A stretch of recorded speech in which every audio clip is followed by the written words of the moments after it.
ሰላም እንደምን አላችሁ? ትላንትና እንግዲህ በስዊዘርላንድ ዴቮስ የወርልድ ኢኮኖሚክ ፎረም ሚቲንግ ነበር። እንግዲህ የኛ ፕራይም ሚኒስተር ምን አለ እስቲ ዛሬ እሱን ላሳያችሁና በጣም በሚገርም ሁኔታ በሚስጥራዊ መንገድ ነው የተናገረውና የሚገባው ሰው ግን ይገባዋል። እኔ የገባኝን እስቲ ዛሬ ያሳያችኋለሁ። እንግዲህ ይህን ቪዲዮ ተመልከቱት መጀመሪያ። We have a recognition of what's happening and the determination to act accordingly. We understand that this rupture calls for more than adaptation.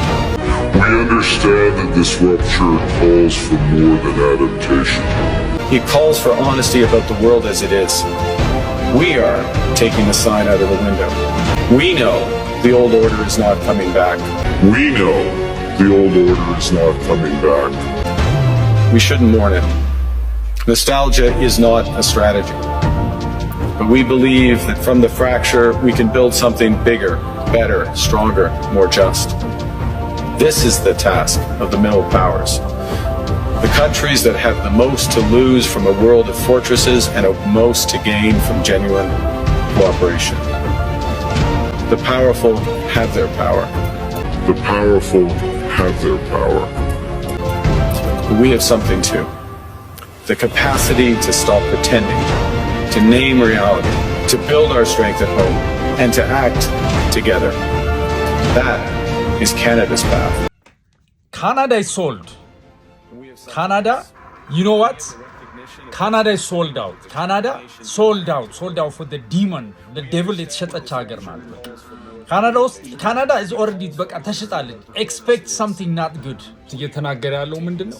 ስለ ራፕቸር ተናግሯል። እዚህ ላይ በጣም የሚገርመው ራፕቸርን ሜንሽን አድርጎ ማለት ምን ማለት ፈልጎ ነው ራፕቸርን ሜንሽን ያደረገው ስል ከዛም በኋላ ደግሞ ምን ይላል?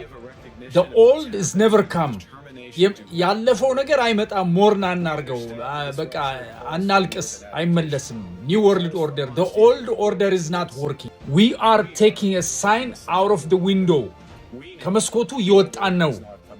ምን ማለት ነው? ሳይን አድርገናል ለመውጣት። ራፕቸር ስላለ ዊ ሳይን ኦልሬዲ ዲል አድርገናል። ከዴቪል ጋር ነው የሚያወራው። እንግዲህ የሚያወራውን ሴክሬት ሁላችንም ልንረዳው ይገባል። ዊ ኖ ዘ ኦልድ ኦርደር ኢዝ ናት ካሚንግ ባክ።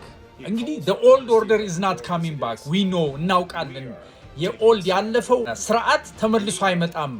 ኒው ወርልድ ኦርደር ነው ያለው። ስለዚህ ለዚህ ደግሞ እኛ ሳይን አድርገናል እያለ ነው። በዳቮስ የተደረገው ሚቲንግ ላይ የተናገረው ዘ ፓወርፉልስ ሃቭ ዴር ፓወር ፓወር አላቸው። ስለማን ነው የሚያወራው? ስለ ፓወር ኃይልን የሚያወራው ማን ነው?